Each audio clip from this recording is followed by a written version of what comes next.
Folks, Black Star Network is here.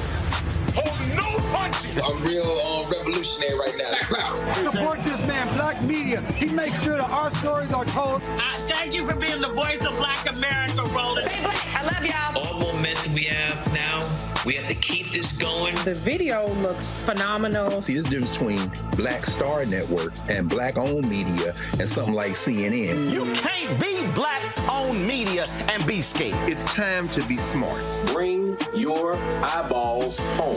You dig?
Today is Friday, July 14th, 2023. Coming up on Roland Martin Unfiltered, streaming live on the Black Star Network. Republicans pass a military bill in the House, yet they attack the issue of being woke, lying straight out about it. And Congressman Stephen Horsford is having none of it. The chair of the Black Caucus blasts Matt Gaetz over what they have actually done. Hakeem Jeffries, the minority leader, also blasts them, including Speaker of the House Kevin McCarthy. We'll have all of that for you and show you the implications of this. A number of Republican attorneys generals have sent letters to more than 100 companies saying their diversity efforts may be in violation of the law after the Supreme Court affirmative action decision. I warned y'all they were coming after companies next. What did I tell you in my book, White Fear? We'll unpack that as well. Also, on today's show, the city of Evanston begins to pay out reparations to its citizens. We'll have someone to explain exactly what that looks like and what it means. Plus, SAG-AFTRA is now on strike. They have now joined the writers. Actress Yvette Nicole Brown will join us to talk about what this means for Black consumers and for Black Hollywood. It is time to bring the funk on Roland Martin Unfiltered on the Black Star Network. Let's go. He's got it. Whatever the miss, he's on it. Whatever it is, he's got the scoop, the fact, the find. And when it breaks, he's right on time and it's rolling. Best believe he's knowing. Putting it down from sports to news to politics. With entertainment just for kicks, he's rolling. It's on go, y'all. It's Roland Martin, yeah. Rolling with Roland now.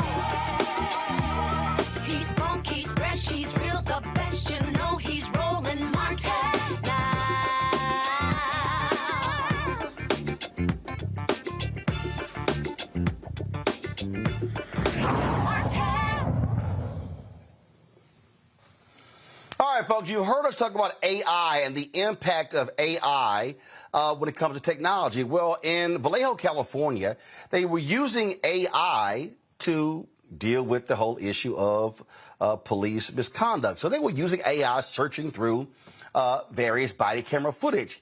Guess what happened? The software firm that was charged with doing this, they actually began to find more instances of police misconduct. And what that did was piss off the police union. So the police chief there has shut down the analysis. I'm sorry, don't you think the police chief would want to root out misconduct? No, that's not what happened. They want to get rid of it. Civil rights attorney Melissa Mole joins us from Vallejo, California. Melissa, glad to have you here. So let's walk through this here. I'm confused. If you're the police chief, don't you want to get rid of police misconduct? Well, you would think so. But the issue that we had here is it wasn't even actually the police chief at the time. The police chief at the time was trying to do what was right and get the department in order. That he was our first black police chief in Vallejo, California. When he initiated this auditing and got these results, they actually sent him a death threat and ran him off. He resigned. And then the interim chief was the one that canceled this termination. Chief Shawnee Williams was the one that received the threatening correspondence in response to trying to audit the department. And as a result, now we have an interim chief who's prepared to allow the department to continue its reign of terror. So let's be clear here. The black police chief said, hey, let's use AI to study body cam footage. So was it an outside company that created the algorithm or whatever to study the body camera footage? Yes, it was an outside company that the chief had contracted with to do this analysis of the officers based on right now the DOJ efforts to help work on police reform prompted that, and then he took it from there. All right, so they go ahead and do this, and then all of a sudden they do their analysis, and then they start seeing more stuff. What do we know? What type of misconduct they discovered? No, as I understand it, as soon as they came back with concerning, troubling findings, that's when the efforts to get rid of the chief were underway. They did a vote of no confidence, like I said, the threatening correspondence to Mr. Williams. And then from there, I don't think that they ever got to the point of doing a further analysis to determine the specific kinds of misconduct that were identified, because the police union wanted nothing of it. But, this is a police union that's been running the city of Vallejo for years. There's been, racism, corruption, violence at the hands of this union. So not shocking to us that live here that the union is still preventing any kind of real transparency and accountability. Was it Vallejo or was it another police department in California that became the first to really begin to use body camera footage? And the reason they did this was to, one, help officers, because people were making claims of police misconduct. And again, I can't remember if it was Vallejo or another agency, but whatever the agency was in California, they saw a drop of police abuse allegations filed against them because of body camera footage. The point of the body cameras is to protect the officers, to show what actually happens, but also protect the citizens. Sounds like this union is pissed off that it's showing corrupt cops. And that seems to be how we feel about it. They've done a lot. There's been a lot of death. There's been a lot of violence. And they've had a stronghold on the city for a long time. So when you finally got somebody that wanted to actually look into the fine details of what was going on to actually make some changes, they didn't want to see it. They didn't want to see anything that would result in them not being able to have the power over the city, the power over the purse strings of the city that they've had for many, many decades. So this deputy police chief, who is now the interim police chief, Jason Todd, what's his rationale for doing this? He hasn't provided anything. He was supposed to be in as the interim chief. His decisions so far have been troubling. I just know during the time that Chief Williams was there, we had 3 years with no force, no shootings. I had not received cases. I wasn't getting calls. We were actually starting to see some changes.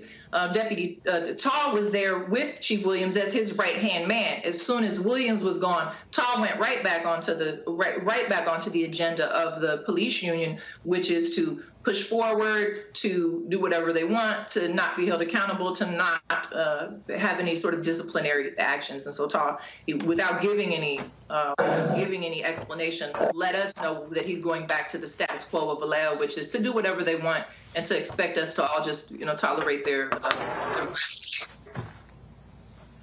Well, what the hell is the mayor of the city council doing? Historically, unfortunately, Vallejo, the city council has been sort of prey to the police union as well, because they have a long history of threatening and intimidating people, including city council people. There's a long history of them targeting and harassing advocates. I've received death threats, harassment, surveillance from the command staff of the police department. And so it's wild out here. We call it, Vallejo, Mississippi, because really, for a liberal area, we go back 30, 40, 50 years in policing anytime you come out here. It's sad and really concerning at this point, because we really were making progress in Vallejo. Chief Williams was really doing something here. The community, the impacted families, the people whose loved ones had been hurt and killed, we were all beginning to have some faith that he was actually on the right track. And so to see racial terror being used against the police chief and the community, and having a new chief that seems willing to continue to hold the company line on the violence and racism and terror, it's disturbing. And we're just hoping at this point that the DOJ gets in and takes over the situation before somebody else get killed. They shot a man, an unarmed man, in the face like 2 weeks ago in Vallejo, and we had not had any incidents of police shootings in over 3 years. But now that Chief Taz is in place, we're concerned that others are gonna pass away, because like I said, it's been over 3 years. So have y'all made that request for the DOJ to come in to examine the police department? Has there been an actual request? Yeah, so technically they're already here. What happened 3 years ago after there was 2 controversial shootings within a year time? My client, Willie McCoy, was shot 55 times as he slept in his car at a Taco Bell. And a year later, Sean Monterosa got killed. When Sean got killed, the DOJ came in to do what was supposed to be a collaborative review, where the Vallejo Police Department was supposed to be initiating some reform measures that had been determined that they needed. And so they were supervising that. Now the department has done virtually none of these 45 things that they were supposed to be supervised to be doing. And so the DOJ now is indicating that they're going to potentially come in to put in a federal monitor, to have a consent decree to actually force Vallejo to do the reform that they've been promising and pushing off for years. Wow, that's absolutely crazy. But again, it goes to show what we talk about when you have these cities that allow these unions to have far too much power and control, and they don't actually care about the citizens, and they are not there to protect and serve the citizens. Absolutely. I mean, at this point, they're holding the city. They're holding the city hostage. When the George Floyd movement happened and people were talking about defunding the police, just like many other cities and states, Vallejo decided to sort of stop policing, to stop policing the community, to try to get back control over the police department, and to try to kind of continue this reign of terror. But as a community, we're not prepared to let that happen. There's been too much loss of life, and there's too many people in the community, too many advocates, too many people that know what's going on around here. But from my viewpoint and on behalf of my clients, so far there has been no investigation into these officers having admitted to bending their badges in relationship to killing people. And so unless the DOJ comes in to investigate that, I don't think that there's any way to move forward, with the city, or to try to get the police department back under the control of the city. Absolutely insane what is happening there.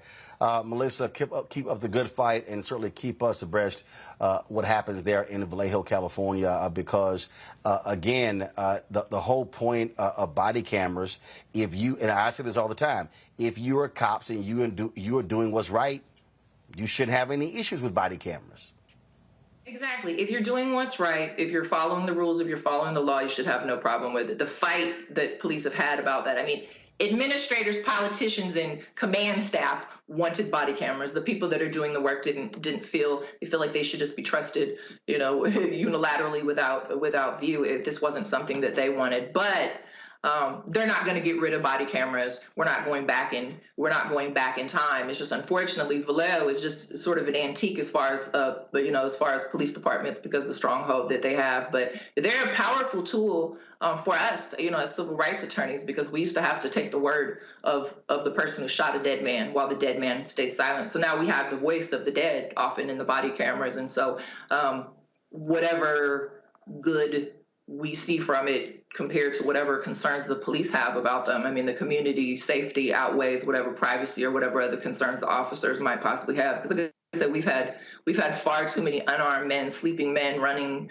men, so many Black, brown, and poor people in Vallejo being murdered by Vallejo police. And so we're going to continue to push for all of the technology that's available to watch and ensure that our public servants and our tax dollars are being used to protect us, not to hinder and oppress us. Unreal. Melissa Mold, we surely appreciate it. Thanks a lot. All right, folks, great. We come back. We'll talk to our panel about this. We'll also talk about how House Republicans continue their culture wars, attacking woke in the military. Well, they don't even know what the hell that means. Wait till we show you the skirmishes that have been breaking out on Capitol Hill. Don't forget to support us in what we do. Download the Black Star Network app, Apple phone, Android phone, Apple TV, Android TV, Roku, Amazon Fire TV, Xbox One, Samsung Smart TV. You can also support our Bring the Funk fan club. Our goal is to get 20,000 of our fans contributing on average $50 each. That's $4 a year. That's $4.19 a month, 13 cents a day. Check and money orders can go to P.O. Box 57196, Washington, D.C. 20037-0196. Cash App, $RM Unfiltered. PayPal, R Martin Unfiltered. Venmo is RM Unfiltered. Zelle, Roland at RolandSMartin.com. Roland at RolandMartinUnfiltered.com. And be sure to get a copy of my book, White Fear: How the Browning of America is Making White Folks Lose Their Minds. Available at bookstores nationwide. We'll be right back.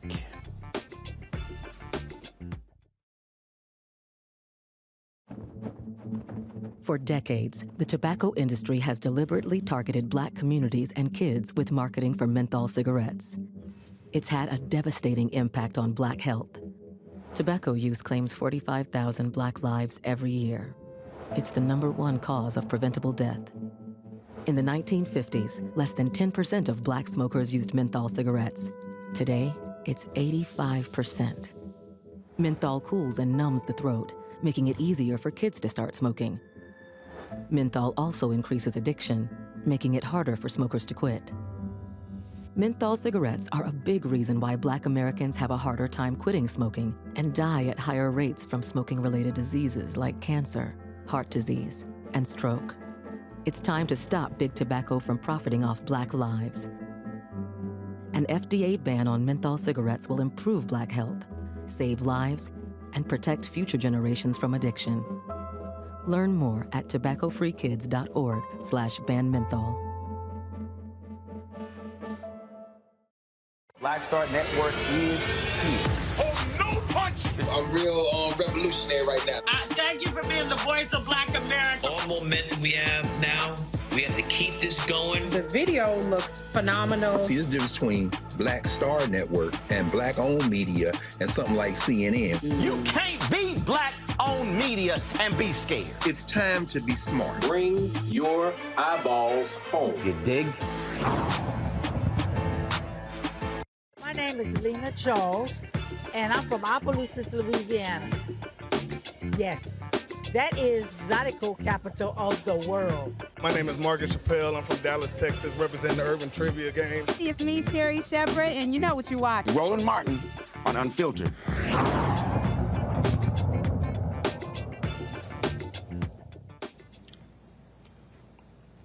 Hey, folks, welcome back to Roland Martin Unfiltered. Let's get right to it. Michael Imhotep, host of the African History Network show, joining us from Detroit. Matt Manning, civil rights attorney from Corpus Christi, Texas, and Brianna Cartwright, political strategist. Where you at, Brianna? You in D.C.? Where you at?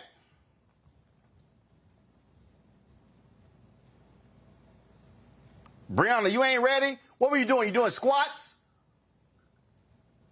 All right, y'all get her tech ready, and so we'll bring her in when she's ready. Let's go to Matt Manning. Matt, when you see what they're doing in Vallejo, California, I mean, this is so BS. It's so BS, and it goes to show you how the police union, they do not care about the safety of the public. They want to protect cops, and the city officials, the mayor and the city council, are trifling as hell by allowing them to dictate what should be done when it comes to this body camera analysis. Yeah, they are trifling, and they're afraid of pushing back against the unions. And look, unions are supposed to, support and advance the interests of their members. So that part doesn't surprise me. But the issue becomes, the citizens are entitled to have a police force that not only does not brutalize them, but that the local government is not beholden to when it comes time to address some of those practices. And this is something that you see in Vallejo, but you see across the United States. We talk about it on this show all the time about how city governments and county governments and municipalities are beholden to police unions. And some of that is rhetoric, but some of that, I guess, is also, civil service agreements and concerns about lawsuits from the members. Notwithstanding all of that, the thing that does not make any sense to me is that body camera footage generally helps police officers more than it helps people who have to make civil rights complaints, insofar as when officers have complaints against them that are not justified, it's captured on body cam. So I don't understand why this would be problematic for the department, except where exactly this scenario. They're afraid of the union revolting or having some issue related with the union members. But all of this emanates from their sworn duty to protect the public. And if you have a system, a software system that is determining and cataloging, a number of those unprofessional encounters, then that gives you the data that you need to not only make changes, but also to have plausible deniability when you can say we've had a 30% decrease or whatever it is in your issues. And in fact, in the article that I read, at least in another city, they implemented the same technology and had like a 30% reduction in use of force. So there's very obviously a demonstrable reason you want to use this, because it provides you the data. And I don't know why the city of Vallejo would not continue that outside of being afraid of its union members. The one thing I do think is interesting about this, though, is if they're using AI to analyze it, I'd be interested in what safeguards are in place to make sure the software is really appropriately analyzing what is professional as opposed to unprofessional, because I could see that being part of the pushback, understandably saying, you have a program that's determining whether the officer's interaction is professional or unprofessional. But it sounds like there were enough red flags coming from this to overall address the policing issue. And for that to not be addressed is a problem, and it should make any Vallejo resident very concerned as to why their city government's primary focus is not protecting them. Look, bottom line here, Michael, and we see this all the time, cops in these unions, they do not like accountability. They do not like people holding them accountable. They want to be able to get away with misconduct and tell the public, hey, y'all can go to hell, nothing to see here. Yeah, especially crooked cops. They don't want accountability. So in reading this article from openvallejo.org, it talked about how the police union said that they wanted to be consulted first before this AI program was instituted and body camera footage was reviewed and the professionalism score was attributed to different officers. So my question would be, exactly why does the police union want to be consulted first before this audit or investigation takes place? And I would argue if the overwhelming results of the AI review of the body camera footage was overwhelmingly favorable to the Vallejo, California Police Department, the police union would not object to this if it was overwhelmingly beneficial to them. Okay, so it has to be damaging to them. And the fact that Police Chief Shawnee Williams was forced out, who is trying to do the right thing. And I'm not familiar with this person, but it sounds like this is the type of police chief that we want, who wants accountability, who wants to clean up the police department, et cetera. So, you know, my question is the same as yours, Roland. Where's the city council? Where's the mayor? And then also, you know, is there an uprising from the and protest from the citizens as well? You know, so this is a mess right here. Yeah, I mean, it's an absolute mess. It is exactly what we often see, again, when they allow cops to be in control of and have the power. All right, folks, speaking of a mess, it is a massive mess out in Hollywood where SAG-AFTRA, the Union of Actors, they are now on strike, joining the Writers Guild of America. They went on strike beginning at midnight. They've been angered by many of the folks there.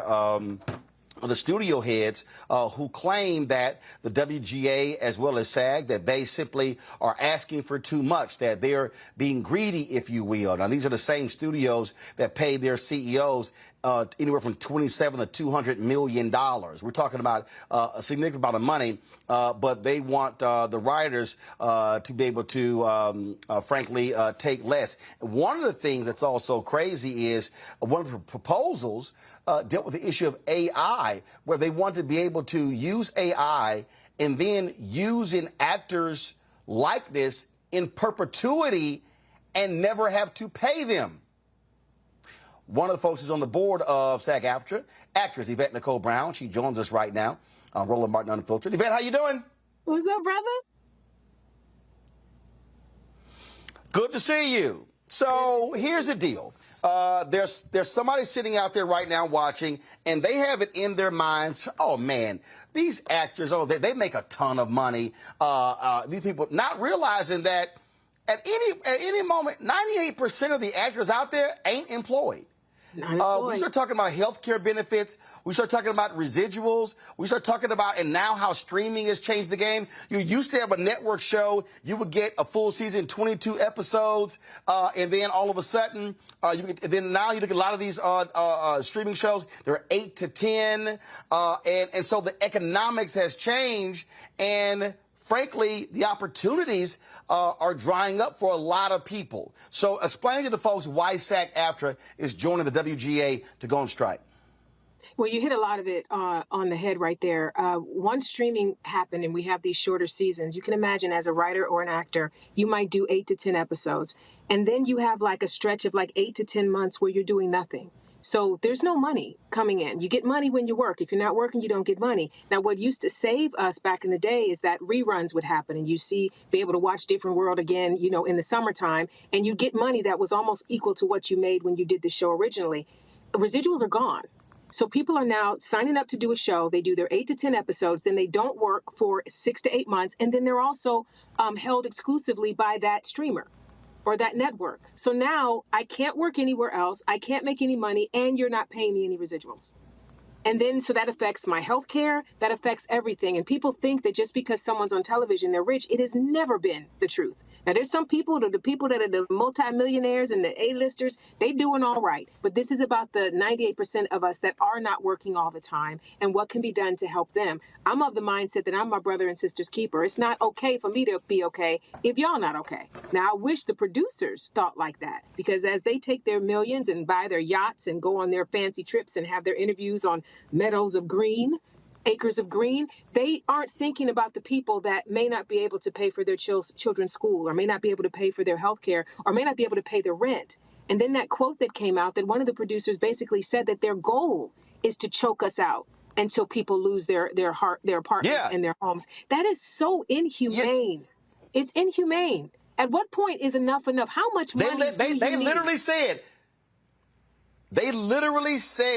for the folks who are watching and listening, they said, hey, we wait 3 or 4 months, we can starve them, and they're going to begin to lose their apartments and their homes. Yep. Now, these are the people that we're negotiating with. What I loved about what our president, Fran Drescher, did yesterday is she just literally told it like it is. And she literally called it what it is. It is inhumane, it's disgusting, it's evil. The thing is, how can you be in this industry and know that you're doing well and not care that other people are suffering? I don't understand it. I mean, we see it, of course, in politics as well. There's a group of people that want to help everybody, and there's a group of people that's like, well, I got mine, get yours. It's not fair. And this is the thing. You don't have an entertainment industry if you don't have actors and writers.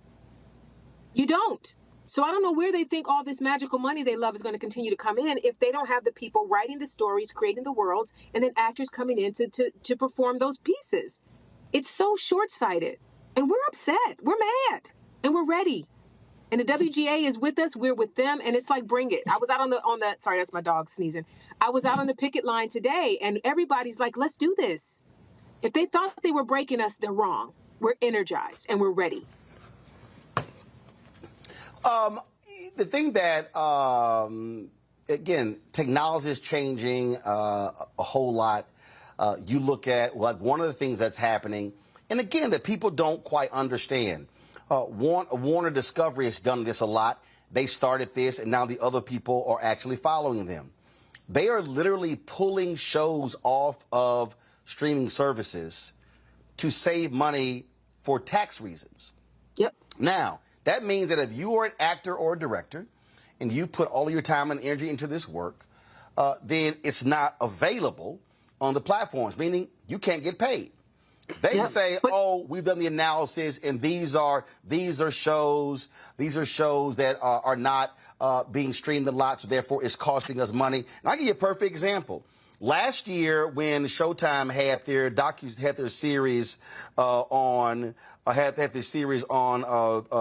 Uber, I was watching some other shows. I never got around to it. So the other day, I was like, man, let me pull up my Showtime app and look at the show. Wasn't there. Yep. I was like, wait a minute, this was a series a year ago. This wasn't like 5-10 years. So then I go to Google and type in, like, where's this series? Like, where is it? Can't find it. It's been pulled off the Showtime app. Now, if you want to watch it, you can buy it other places. And I was like, wait a minute, for something that's a year old, that was a several-part series, that was crazy to me. So that means that if you start in that, if you were one of the writers, if you were one of the producers and directors, you're not getting residuals from the airing of that show because it's been pulled. Yeah, but Roland, it's deeper than that. At least you were able to find it, to buy it. There are shows that are being pulled that never made it to DVD. They never made it to another streaming network. Like sometimes things will air on one network and then a streamer will pick it up or go into syndication. Or the DVD will come out. So you can buy it and get it another way.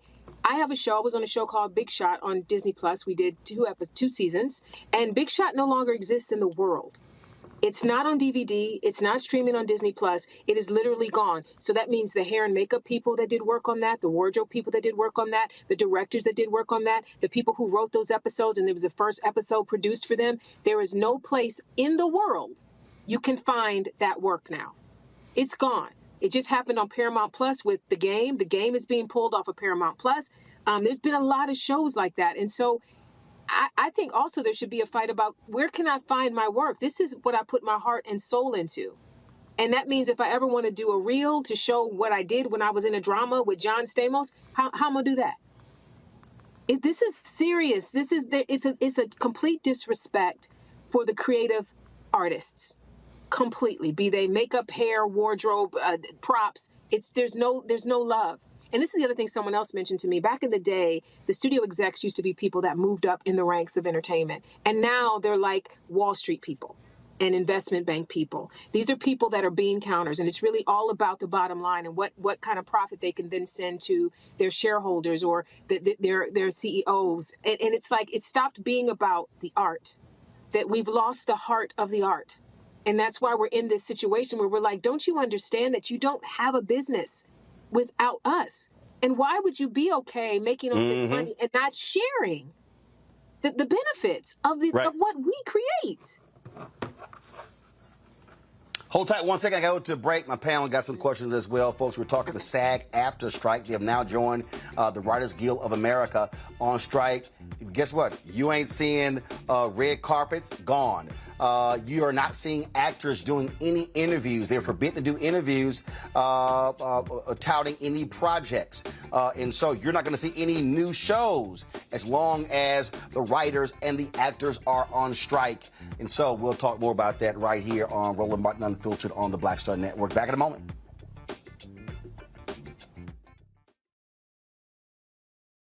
My early days on the road, I've learned, well, first of all, as a musician, I studied not only piano, but I was also drummer and percussion. I was all city percussion as well. So I was one of the best in the city on percussion. There you go. Also studied trumpet, cello, violin, and bass, and any other instrument I could get my hand on. And with that study, I learned again what was for me. I learned what it meant to do what the instruments in the orchestra meant to each other in the relationships. Right. So that prepared me to be a leader. That prepared me to lead orchestras and to conduct orchestras. That prepared me to know to be a leader of men, they have to respect you and know that you know the music. You have to be the teacher of the music. You have to know the music better than anybody. There you go. Right, so you can't walk in unprepared.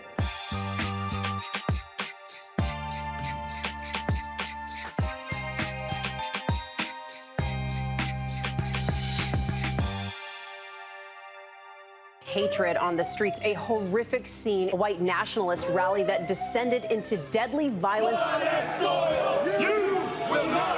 White people are losing their damn minds.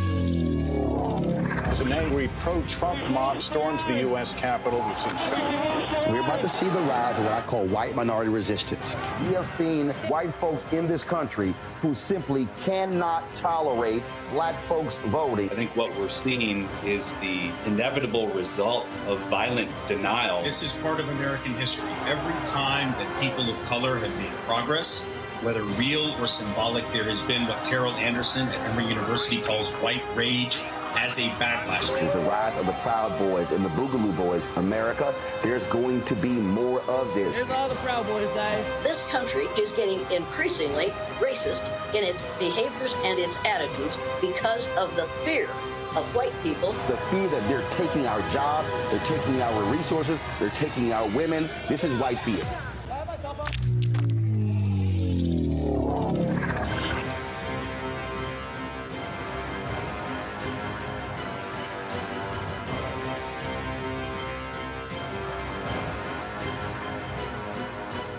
Hey, it's John Murray, the executive producer of the new Sherry Shepherd Talk Show. You're watching Roland Martin Unfiltered.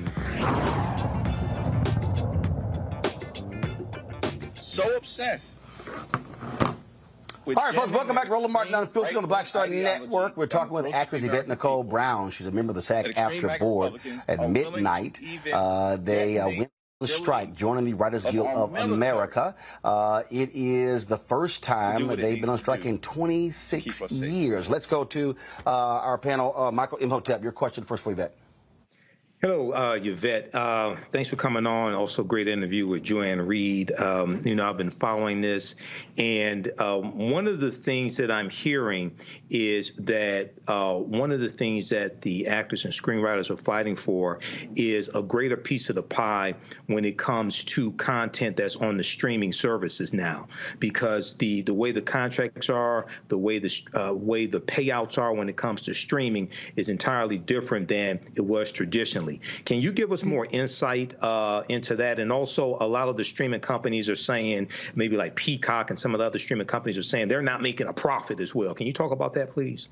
Yeah. Well, first of all, everyone saw how great Netflix was doing, and everyone raced into the streaming landscape before they knew how to do it their way. So there are probably a few that are not making a lot of money, but that's not all of them. That's first. Second, what happens with our contracts is that the producers come up with a new way to make money. Maybe back in the day it was DVD, then it was streaming, and now it's AI. And what they do in the contract negotiation is they go, DVD, I don't know, it's going to do anything, right? So they tell you that in the negotiation. You go, okay, well, for the first 3 years, we'll give you, you can pay us less than you would pay us for network, because we don't know what this streaming is going to do or what this DVD is going to do or what this AI is going to do.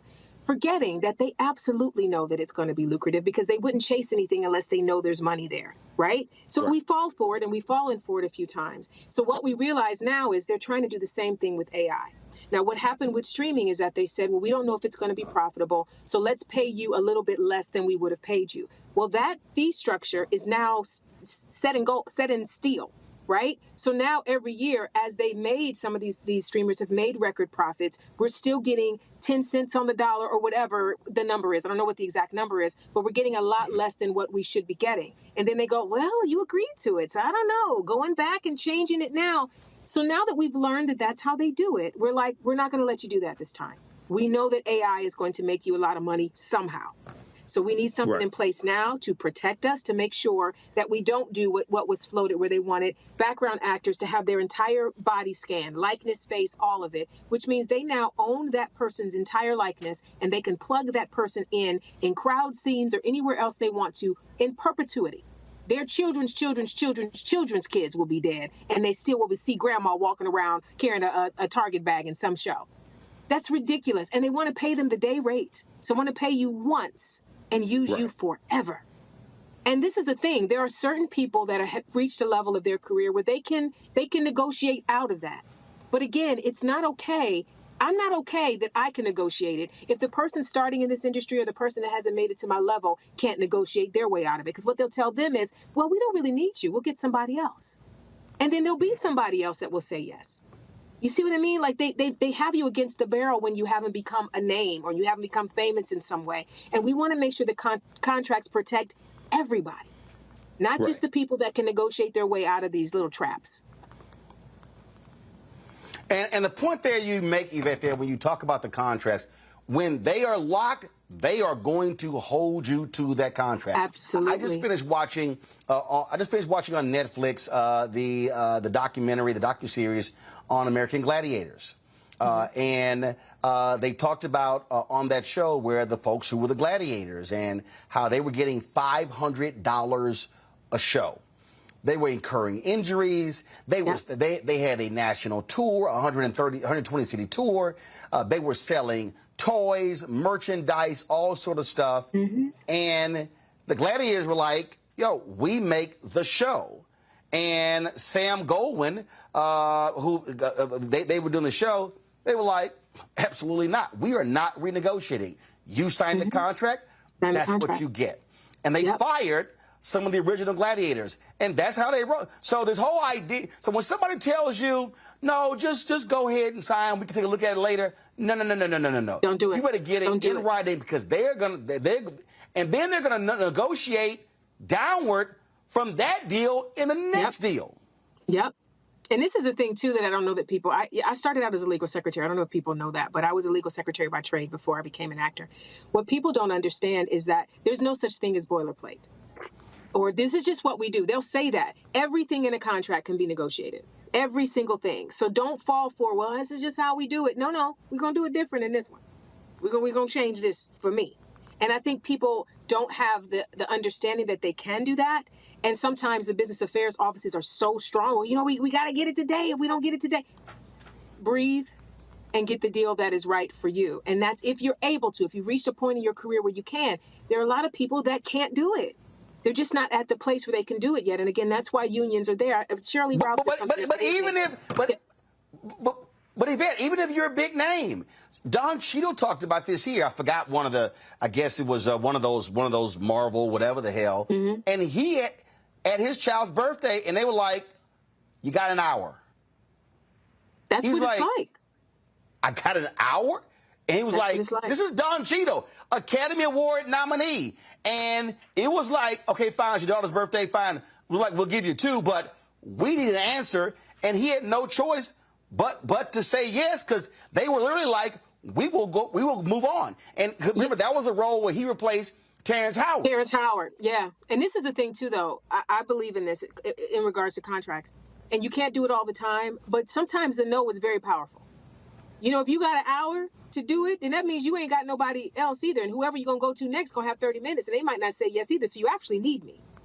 So I'm going to take this 5 hours to figure out if this is the right deal for me, right? So I get it. Like it's tough. It's tough, and that's why it's important to make sure that as unions we fight so that people don't have to fight so hard. But yeah, it happens every day.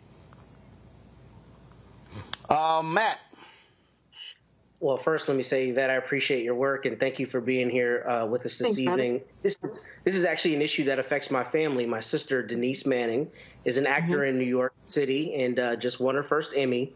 And, you know, I reached out to her and I said, niece, what do I ask particularly to make sure that people understand this? And one of the things that was really important is she told me that a lot of this issue is framed about Hollywood and glamour. But as you've said, you know, 98% of people in the industry don't fit that A-list kind of designation. So first, what suggestions do you have for people to really understand the gravity of the issue? You've kind of touched it, but anything anecdotal that might be helpful. And then secondly, she instructed me to say that people need to not use streaming services, and that's one way that they can support. But what other ways do you see that we can support? Because obviously we love your work. We digest it. It's gotten us through the pandemic. But we need to be standing in solidarity with you as you stand for what's right. And I want to know the best ways to do that. You know, thank you for that question, and please tell your sister, yay, congratulations.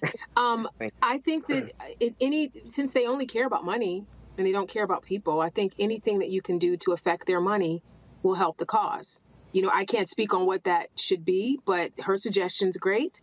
You know, where do they get their money? So let's now hit them where it hurts. But it's going to take a lot of people saying, I'm going to not stream anything today. I'm not going to binge anything today. I'm going to cancel my service for a couple of months until, as long as the strike is on, I'm not going to watch this network, or I'm not going to watch this. It has to be a lot of people making that decision.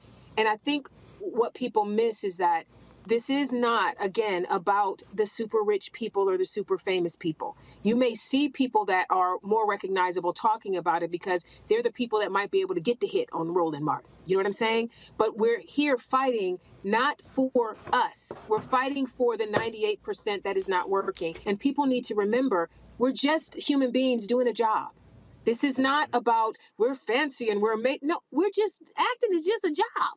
In the same way I worked at, you know, if I work at Starbucks or I work at Target or wherever else I work, I go every day, I do my hours, I get paid, and I want some health care. It's the same thing. And most of the people that are in our union are living paycheck to paycheck. There was a story last year when the WGA first went on strike, where there was a writer who wrote on a show called The Bear, and The Bear was nominated for all these different awards. He had to buy a bow tie on credit to be able to have an outfit that he could wear. He had like $1.83 in his bank account when he was on the red carpet for this show. One of the girls, or a couple of the girls from Orange is the New Black, the second breakout show on Netflix, talked about how they were poor. They were poor. And some of them were working 2 jobs. You're going to set every day and doing, you know, being on a hit show that's across the international hit. And then you're going to work at a bar at night to pay your mortgage or your rent. Like, that should not be. That should not be. So this is really just understanding that if it were you, if you were going to whatever your job is every day and finding out that you're making pennies on the dollar and the person that owns the company is a millionaire, you know, the idea of saying that what we're asking for is unreasonable, but you get $27 million a year, but we're unreasonable because we want some health care. How? Make it make sense. Make it make sense. Where's the humanity in that? Oh, indeed. All right, Yvette, I appreciate it. We'll be watching to see what happens with this strike. Thanks a lot. Thank you, brother. Folks, going to a break. We come back. Drama on Capitol Hill. Republicans continue their culture wars, whining, complaining about woke. Democrats, especially black Democrats, are fighting back and mad as hell. We'll show you all of the drama next on Roland Martin Unfiltered on the Black Star Network. Don't forget, download the Black Star Network app, Apple phone, Android phone, Apple TV, Android TV, Roku, Amazon Fire TV, Xbox One, Samsung Smart TV. Contribute to our Bring the Fuck fan club. We want 20,000 of our fans contributing on average $50 each. a year. That's $4.19 a month, 13 cents a day. You can send your check and money order, P.O. Box 57196, Washington, D.C. 20037-0196. Cash App, $RM Unfiltered. PayPal, R Martin Unfiltered. Venmo is RM Unfiltered. Zelle, Roland at RolandSMartin.com. Roland at RolandMartinUnfiltered.com. Don't forget, you can watch our 24-hour, 7-day-a-week streaming channel on Amazon News. That's right. Pull up Amazon Fire and just simply go to Amazon News. You can also say, Alexa, play news from Black Star Network to hear our audio. And beginning today, we're now on the Plex Fast channel. That's right, our Black Star Network 24-hour, 7-day-a-week streaming channel is now on Plex. That's right. We should have the graphic. Where y'all at, y'all? Where y'all at? We're slow with it. All right, we'll have it for the next in the next hour. All right, y'all. Well, we'll sit. So, and also don't forget to get my book, White Fear: How the Browning of America is Making White Folks Lose Their Minds. Available at bookstores nationwide, Ben Bella Books, Amazon, Barnes & Noble, IndieBound Bookshop, Chapters, Books A Million, Target. Download a copy on Audible. I'll be right back.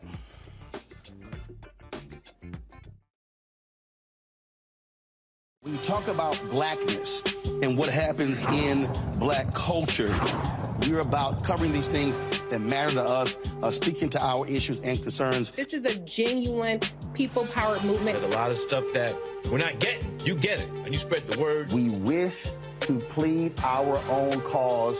Too long have others spoken for us. We cannot tell our own story if we can't pay for it. This is about covering us. Invest in black-owned media. Your dollars matter. We don't have to keep asking them to cover our stuff. So please support us in what we do, folks. We want to hit 2,000 people, $50 this month, raise $100,000. We're behind 100,000, so we want to hit that. Y'all money makes this possible. Checks and money orders go to P.O. Box 57196, Washington, D.C. 20037-0196. The Cash App is $RM Unfiltered. PayPal is R Martin Unfiltered. Venmo is RM Unfiltered. Zelle is Roland at RolandSMartin.com.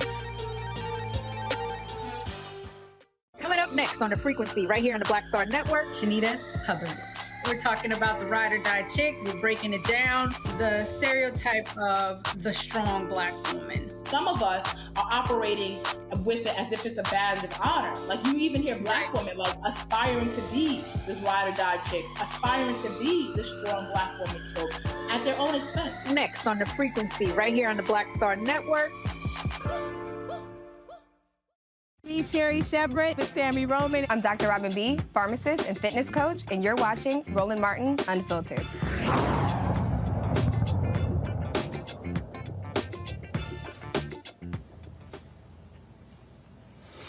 Man, fever in the funk house on Capitol Hill, y'all. It has been absolutely crazy. Yesterday, the House approved this NDAA bill, real estate military bill. Y'all, normally this just flows like butter. When it passed out of committee, it passed 58-1 out of committee. But once it got out, the Freedom Caucus and the hardcore crazy right-wing bigots, they got involved, and so then they wanted to put in there attacking abortion. They wanted to put in there attacking woke in the military. And so it passed on a party line vote, and it's the U.S. Department, again, and so it's called the National Defense Authorization Act. And then it's just stupid. I mean, just nonsensical how crazy these right-wingers are. Yesterday, woo, man, Congressman Stephen Horsford and Congressman Matt Gaetz got into it on the floor of the House. There is a time in every debate where everything has been said, but not yet by everyone. And that may be where we are in the DEI debate. But what I bring to the House now is the most fulsome amendment to completely remove DEI from the DOD. And even if my amendment doesn't pass, I want my colleagues to know that this NDAA in the base bill takes a meat cleaver to DEI. And the amendments that we have adopted in the last round of voting have certainly ensured that DEI, regardless of the passage or not of my amendment, will not be a principal feature of our military service if this bill becomes law, and that would be a great thing for our military. That said, it's important to note that in the name of DEI, our military has done some pretty strange things. Secretary Austin, in his first act, ordered a 24-hour stand down so that everyone could reflect on their extremism. The reality is, even majority-minority units in the military found this divisive. They complained to my office, and certainly it did not create a more lethal force. Also, in the name of DEI, we've hired some rather strange people in the government. There's one DEI officer named Calissa Wing, and she actually, if you can believe this, worked in the DEI's department at DOA, the education system within DOD, and she put out the following inclusive tweet. I'm so exhausted at these white folks in these professional development sessions. This lady actually had the audacity to say that black people can be racist too. I had to stop the session and give Karen the business.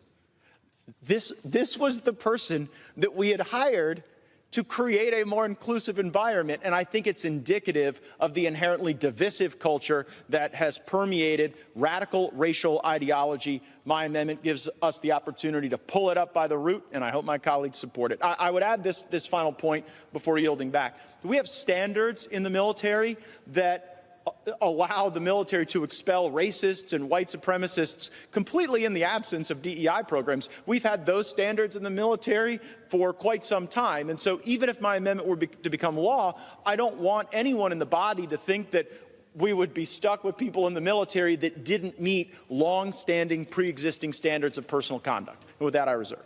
The gentleman reserves. The gentlewoman from Virginia. For what purpose does the gentlewoman from Virginia seek recognition? I rise to claim the time in opposition to the amendment, and I yield 1.5 minutes to Mr. Horsford. The gentlewoman is recognized for 5 minutes. The gentleman is recognized. Mr. Speaker, I rise today in strong opposition to this amendment. Mr. Speaker, the previous speaker, the maker of this amendment, talked about being exhausting.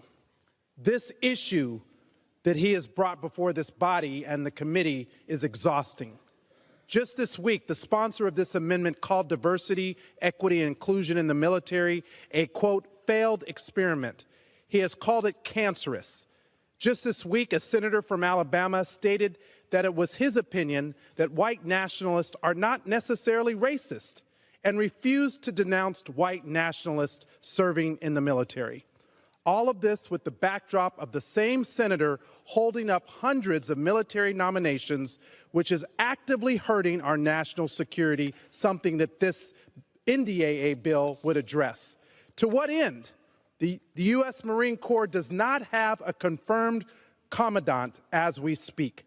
And yet, just an hour ago, on this very floor, one of the members on the other side of this body said his amendment, quote, had nothing to do whether colored people or black people can serve, unquote. Mr. Speaker, these comments show exactly why we need diversity, equity, and inclusion initiatives. Every day, our military grows more diverse, more and more reflecting the diversity of our nation. This amendment does nothing to address the recruitment shortfalls that our services are facing, and instead it will only make it more difficult to recruit Americans on diverse backgrounds representing the true makeup of our nation. What are you so afraid of? Why do you keep bringing these divisive issues to the body of this floor? You are out of order. You are exhausting, Mr. Gaetz. The gentleman is no longer recognized. The gentleman is no longer recognized. Woman from Virginia reserves. I reserve. Excuse me, a point of order, Mr. Speaker. The gentleman from Florida is recognized. No, Mr. Speaker, I've made a point of order. You have to rule on the point of order. The gentleman will state his point of order. The gentleman has an obligation to address the chair, not other members. He did not do that. He was out of order, violating the decorum of the House. The gentleman has not stated a proper point of order. A parliamentary inquiry, then. I seek recognition to make a parliamentary inquiry. The gentleman will state his parliamentary. What is the question. Parliamentary mechanism that requires an individual to address the chair? Because if it's not that, we can address each other. Let's do that for the rest of the debate. The chair will not engage in this dialogue. Would the gentleman like to be recognized first? I want to be recognized for a parliamentary inquiry. The gentleman is not recognized. I'm not recognized for a parliamentary inquiry? I'm not recognized for a parliamentary. Show you the idiots on the right. Now, Kevin McCarthy, the Republican leader, the Speaker of the House, this is what this fool had to say today. To have the cloture war amendments in the conference version, and the second falls down in the Democrat-led Senate's hands. What message is the House sending to the Senate with this bill? Just focus on the military. Stop using taxpayer money to do their own wokeism. A military cannot defend themselves if you train them in woke. We don't want Disneyland to train our military. We want our men and women in the military to have every defense possible, and that's what our bill does. The money focuses directly on their quality of life and, more importantly, on the investment. When you sit and look. He lying. And Hakeem Jeffries, he was having none of it. We have to pass the National Defense Authorization Act in order to make sure that our military, the greatest military, in my view, in the history of the world, has everything that it needs to protect the safety and security of the American people. And the National Defense Authorization Act, historically, is a bipartisan legislative effort that has now been hijacked by extreme MAGA Republicans who want to wage their so-called culture war against the men and women of the United States military. You can't make this stuff up. And the only explanation for it is that they are so obsessed with jamming their extreme right-wing ideology down the throats of the American people that extreme MAGA Republicans are willing to even detonate the ability of our military to do what it needs to do to keep us safe. Here's the thing here, Matt and Michael. These are the same Republicans. Let me just be clear. These are the same Republicans who voted against getting rid of the white nationalists and Nazis in the military last year. Matt? I don't know, man. This is all absurd, and it's ridiculous that we pay these people to go and be asinine. I mean, that's what it is. Not only did they vote against that last year, but for Kevin McCarthy to get up and say we don't want Disneyland training our military, all of it, this is ridiculous. I mean, first off, these are the same people who all the time trumpet the military and why defense is so important. So you would think the one place you might support people feeling more included is if you're going to put a gun in their hand and send them overseas to defend our nation, right? But this is all about parroting the same rhetoric all the time, the same rhetoric that says these brown people and these poor people and these other people are coming to steal your country by trying to make it too soft. And the reality is when people feel more included and there's more inclusion in the country, then they're better involved and better contributing. And overall, we all lift. But they don't see it that way because, as you always say, and as is always said on the show, it's about power. So this is a stupid position, especially from this idiot from Florida who, I don't know if the investigations have ended, but who should not be opening his mouth at all. He should sit in the corner somewhere and hope he doesn't end up indicted. But this is asinine, and it doesn't surprise me because they're parroting the same things that we see Republicans saying in the state houses and the same kind of policy that they're pushing all across the country to try to keep us down. This right here was a year ago. This was a year ago, Brianna. House Republicans all vote against neo-Nazi probe of military police. And they're so upset, oh my God, our military is woke. Because here's the real deal. Republicans are pissed because they're trying to get rid of their voters in the military. They want racists out of the military. They want them in, and Tommy Tuberville said it. The white nationals, they're Americans. Right. They tend to pretend, right, that they're progressing, DEI, and they did affirmative action in universities, and then they take away. They pretend like, oh, we care about not racism, and now it's racist to make sure there's inclusion. I mean, honestly, it's clear that when there's diversity, everything is elevated, it's better, but I know that they can't rise to the occasion. And so instead they try to suppress us. And honestly, we're allowing Florida to spread across the United States way too much, and Gaetz should be in prison. They do not. Let me be clear. Let me be clear here, Michael. They don't like black people. Correct. Republicans were happy with the Supreme Court affirmative action decision.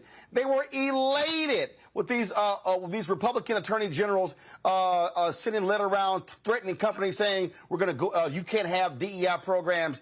These people they're elated with voter suppression. They don't. This is a white nationalist Republican Party. Period. Absolutely. This is the white nationalist Republican Party, and their Lord and Savior, Benedict Donald, is the head of the white nationalist party. This is why they were against getting rid of white supremacists and white nationalists in the military and in the police department, because these people are white supremacists and white nationalists. Don't forget, when the Domestic Terrorist Prevention Act came up for a vote in the House of Representatives, I think it was 2022, and it came up after the Buffalo, New York shooting at the Top supermarket, all the Republicans in the House of Representatives voted against the Domestic Terrorist Prevention Act, except for Adam Kinzinger, who was on the January 6th committee, and he didn't run for re-election. So, but it's important for people to connect the dots to this. This goes back to the September 2020 executive order that Donald Trump did banning diversity, equity, and inclusion when it came to the training of federal employees. That's when that started. That's even before Chris Rufo came out with his tweet in March 2021 talking about how they were going to redefine critical race theory, okay? This you can draw a direct line to all this. That's also connected to the response that Senator Tim Scott did to 2 years ago to President Joe Biden's State of the Union address, when he said America's not a racist country. And then the next line after that was, and I'm paraphrasing, it's wrong to have policies that address those historical inequities, things like this. All that's connected. So we have to understand these people are crazy. They are trying to suppress us, and we have to vote them out of office. This is all about power. Yep, that's exactly what it is. All right, folks, hold tight 1 second. Got to go to break. When we come back, we'll talk about Evanston, Illinois. They have started their reparations program. We'll explain exactly what's happening there. You're watching Roland Martin Unfiltered on the Black Star Network.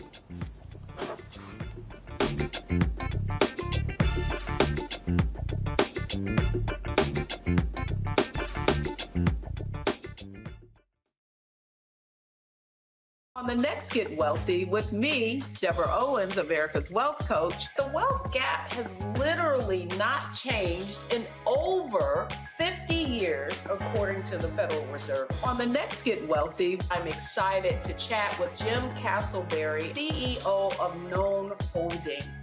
They have created a platform, an ecosystem to bring resources to Blacks and people of color so they can scale their business. Even though we've had several examples of African Americans and other people of color being able to be successful, we still aren't seeing the mass level of us being lifted up. That's right here on Get Wealthy, only on Black Star Network.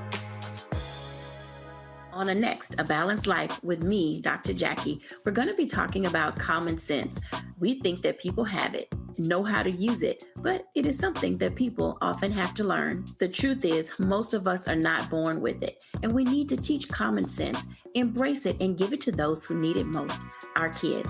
So I always tell teachers to listen out to what conversations the students are having about what they're getting from social media, and then let's get ahead of it and have the appropriate conversations with them. On the next, A Balanced Life with me, Dr. Jackie, here at Black Star Network.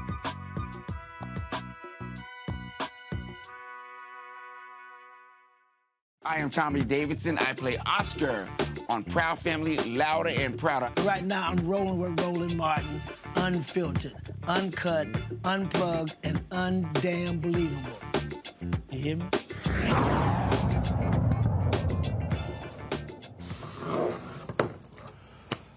4 years ago, Evanston, Illinois announced they were going to spend $10 million over 10 years to black residents there. The program would provide upwards of $25,000 housing grants for down payments, repairs, or existing mortgages to atone for the city's past racial policies. Joining us right now is Robin Ruth Simmons. She's the founder and executive director of First Repair from Evanston. So, Robin, this is now started. Absolutely.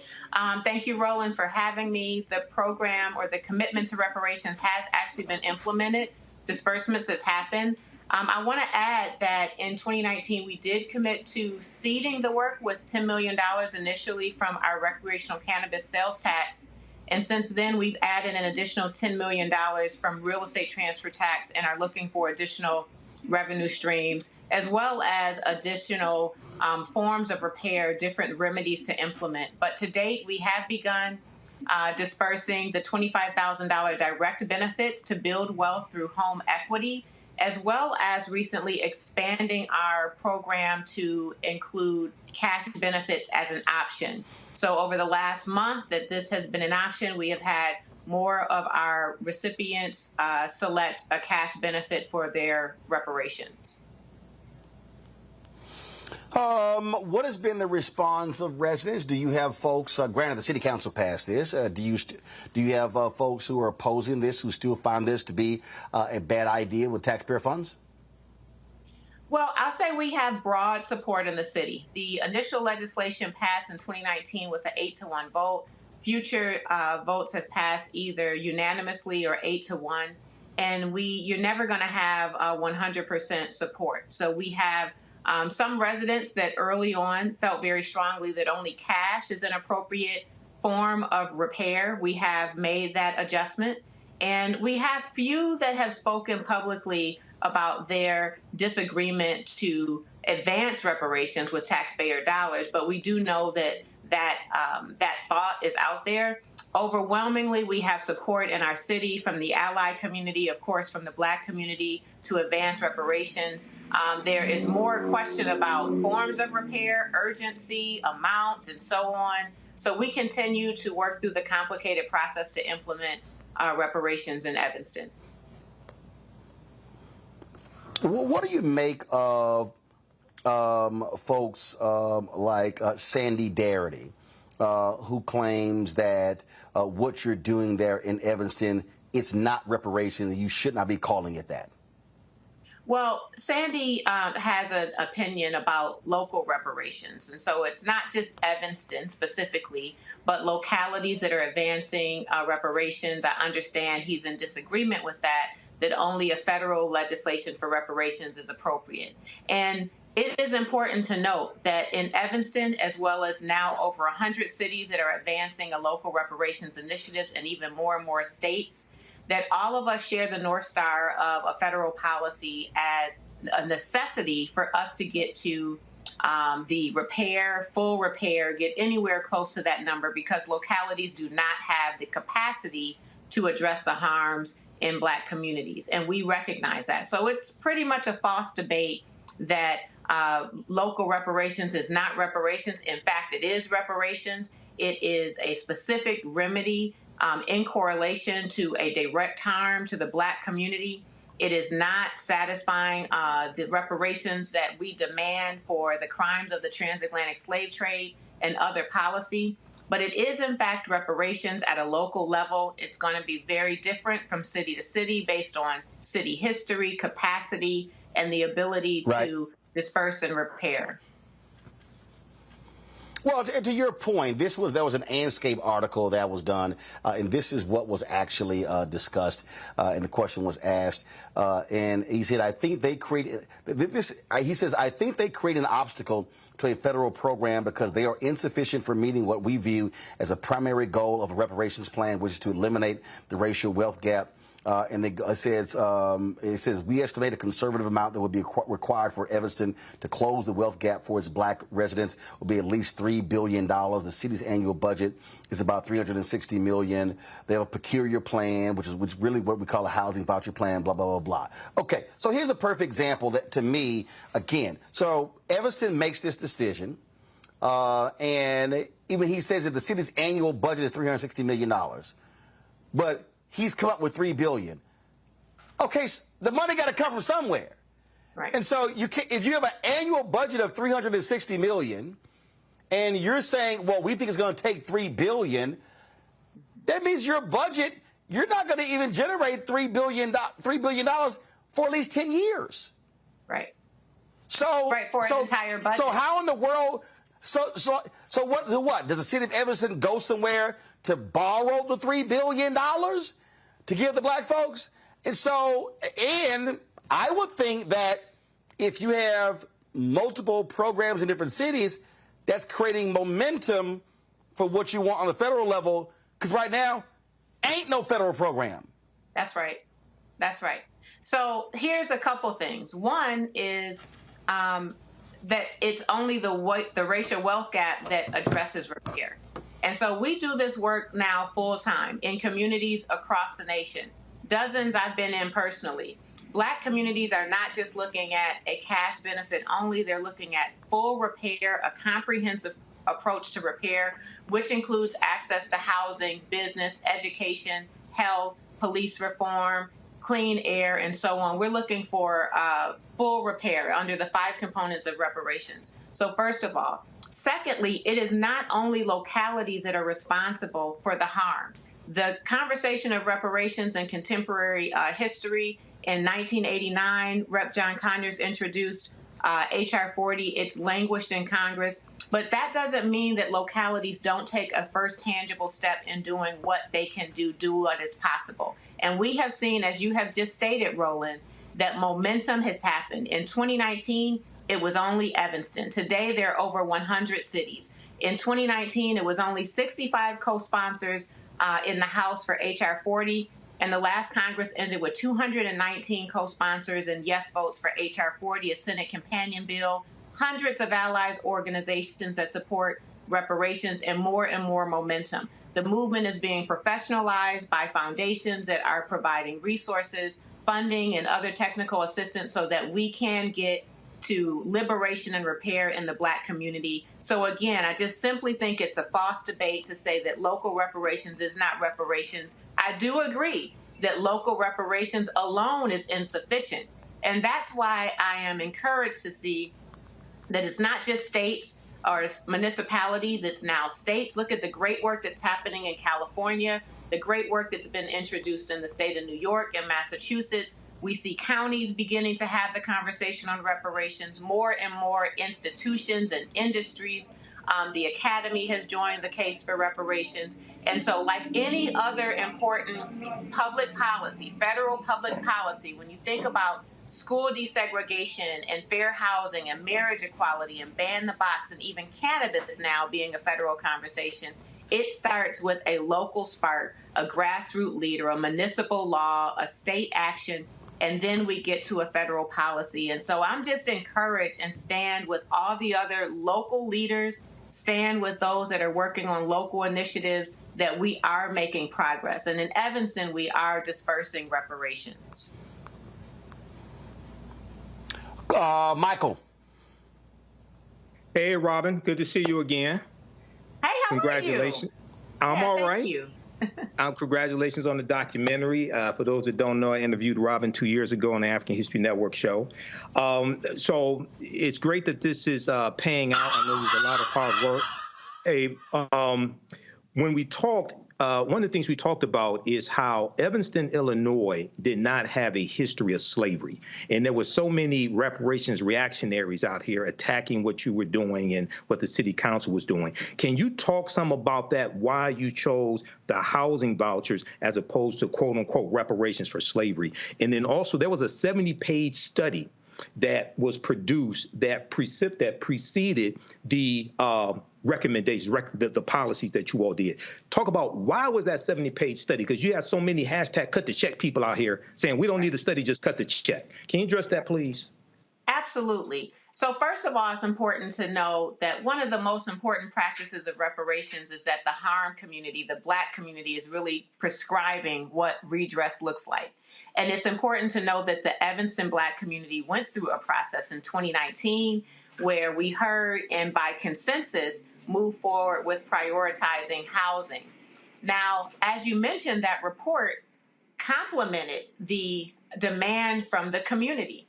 The report was done by Shorefront Legacy Center, led by Dino Robinson and his colleagues, and it showed anti-Black housing practices, zoning laws, housing policy that is responsible for stripping away wealth and opportunity in Black Evanston and is responsible for our current racial segregation today. I live in the west end of the 5th Ward. I served as councilwoman here for 4 years. It's still the most concentrated Black community, also most concentrated disinvestment in everything, least community amenities, no neighborhood school, no walkable access to healthy foods, air quality issues, deteriorating housing stocks. The list goes on, and our story in Evanston is like every other city in America, and that's why local reparations. But thirdly, it's important to know that this is not a slavery reparations. This is not to compete with the demands for H.R. 40. This is specific to the business and anti-Blackness of Evanston. And our legal counsel, our corporation counsel, Nick Cummings, and his supporters and his partners, including Professor Justin Hansford from Thurgood Marshall School at Howard Law School, came up with a legal framework, one that was viable, so that we could move past just the demand and the case for reparation, which we've been stuck in for so long, and get into implementation and disbursement. And so that legal framework was really key in us having a strong case, one that was withstand legal challenges, which we've had from conservative groups from outside of Evanston, from Texas and DC. They have tried to challenge our work, but our work is very thoughtful, it's very smart, it's careful, it's narrowly tailored. It includes a home rule municipality. We're using home rule taxes, so we're not using federal dollars that are being passed down and have to deal with blocks from other courts outside of Evanston. We are leading within our values. It is possible for other localities to do the same, and that's how we got to housing. In a long story, that's how we got to housing. The community informed it and prescribed it. The case for reparations was rooted in housing, and the legal framework supported a remedy in direct correlation to the harm, which in the case of Evanston is largely based on housing. All right, thank you. Matt? Yeah, so Robin, thanks for joining us this evening. I think this is a brilliant program, and I'm really glad to hear Justin Hansford from Howard Law School was involved, and I'm not surprised at the brilliance of this program. But I did have two questions, and the first is, how did y'all decide on how to determine when harm ended for eligibility purposes? I saw it was between 1919 and 1969, but obviously there are a lot of pervasive effects that continue on to today. So how did you decide to cordon that off, and how does the eligibility work as it relates to descendants of people who experienced that, number one? And the second question was, I think it's genius that it's tied to the recreational marijuana taxation that the city does, right? So what has been the buy-in, if any, from cannabis groups across the country as it relates to that, and that potentially being used as a vehicle to fund other reparations programs? Because there's obviously a justice component with that in terms of how many people over the years were convicted of something that's now legal. So if you would you address those two issues, please? Absolutely. Thank you for the question. So first, in terms of eligibility, we looked at the harm. It was very specific and measurable. It was a zoning law that was enforced and implemented between 1919 and 1969. It was implemented until fair housing was passed federally. So we are looking at everybody Black in Evanston that lived here between 1919 and 1969 had a direct harm, and their descendants were harmed as a result of the direct harm of their elders and ancestors. And so that's how we framed our eligibility. We didn't look at neighborhood or census tract. We didn't look at lineage. In fact, in Evanston, I can speak for Evanston. I know that there is a very passionate lineage conversation across the nation, but In our case, during our period of harm, the whole diaspora was here. We're a very diverse Black community. One of our biggest reparations leaders is a Haitian immigrant. So we have a harm that is defined in that period of 50 years, and direct descendants are eligible. And right now we have started with prioritizing the elders, who in the program language are classified as ancestors. So those that had direct harm at the point of disbursement, those were about 70 years old and older, received their reparations benefit first. First of all, because they experienced the direct harm, and secondly, because we want to make sure we get to repair as soon as possible for those that may transition. And unfortunately, we've had some of our reparations eligible community members transition during this time. To address that, we have allowed all of the applicants to name a beneficiary in the event they transition before their reparations benefit is dispersed. In the event that they didn't do that, and we've had about a handful of cases where they didn't name a beneficiary, then that benefit goes to the estate. And either the estate has decided who is a beneficiary, or that will happen through some form of probate court. But this is a benefit that belongs to the estate, the family, and it is intended to build generational wealth for families. And so that explains our eligibility. We had 640 applications come in on our first round of the application being open. 140 of them classified or qualified under that ancestor, or they were the elders that had direct harm, and the balance of them are, like myself, descendants. And then as it relates to your question regarding cannabis sales tax and revenue, absolutely. The cannabis law, even written in Illinois, had language about reparative justice and even reparations, but it was more so as it relates to dispensaries and the business of cannabis, the industry of cannabis. And we thought it important in Evanston that we also look at those revenues, that wealth that's being generated from an industry that has harmed our community. In Evanston, 71% of the marijuana arrests were in the Black community, and we are only about 15% of the population. So there was a clear issue of harm as it relates to over-policing and cannabis in Evanston. Mm-hmm. And we had 100% consensus that we do use the cannabis sales tax to initiate our reparations. Thank you. All right. Robin, we certainly appreciate it.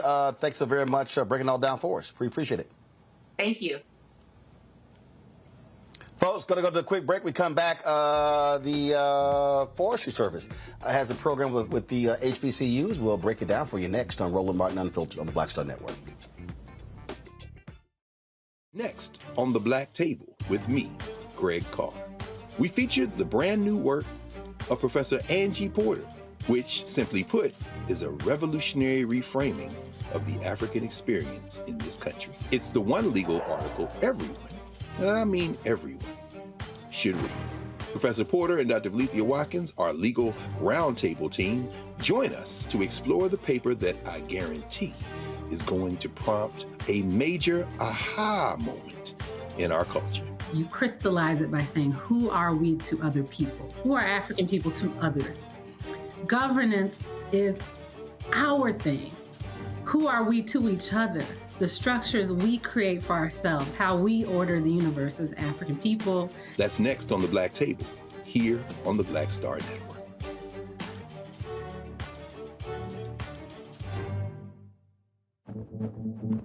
For decades, the tobacco industry has deliberately targeted Black communities and kids with marketing for menthol cigarettes. It's had a devastating impact on Black health. Tobacco use claims 45,000 Black lives every year. It's the #1 cause of preventable death. In the 1950s, less than 10% of Black smokers used menthol cigarettes. Today, it's 85%. Ban menthol cigarettes. Save lives. I'm Faraji Muhammad, live from LA. And this is The Culture. The Culture is a two-way conversation. You and me. We talk about the stories, politics, the good, the bad, and the downright ugly. So join our community every day at 3 p.m. Eastern and let your voice be heard. Hey, we're all in this together. So let's talk about it and see what kind of trouble we can get into. It's The Culture, weekdays at 3, only on the Black Star Network. Farquhar, executive producer of Proud Family. Bruce Smith, creator and executive producer of The Proud Family, Louder and Prouder. And you're watching Roland Martin Unfiltered.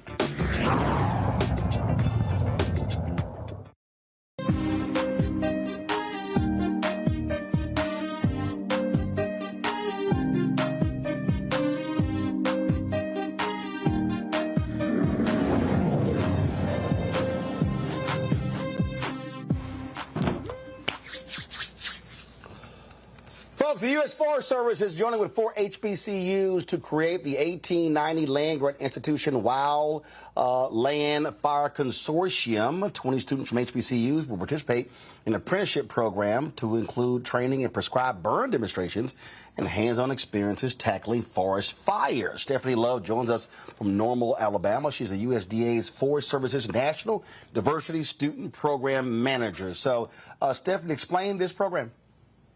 Absolutely. So this program is a 28-day residential program whereby we bring HBCU students onto the campus of Alabama A&M University, the only HBCU that's SAF accredited, their forestry program.